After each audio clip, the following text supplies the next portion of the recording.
Takže máme tu zakopávanie vlahu, jeden z mojich obľúbených cvikov. Ako môžete vidieť, drží sa pevne vpredu ručiek a zadok stále drží dole.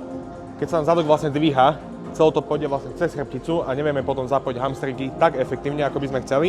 Takže zadok pekne stále dole a jediné, na čo myslíme, že sa snažíme ohýbať kolenný klb v jednom mieste.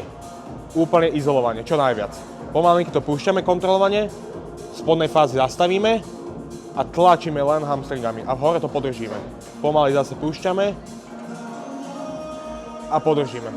Predstavte si, ako by ste cvičili biceps, ako by ste sa snažili ohnúť biceps, ako by ste cvičili vlastne príťahy s jednoručkami na biceps alebo na kladke. Fakt, že snažiť sa ísť úplne izolovane čo najviac, aby sme nepoužívali celé telo. Reálne na tento cvik nepotrebujete veľkú váhu na to, aby ste to presvičili efektívne. Potom, keď si vybudujete silu pri dobrej technike, tak postupne pridávajte a uvidíte, koľko progresu na tom spravíte a ak vám porastú hamstringy.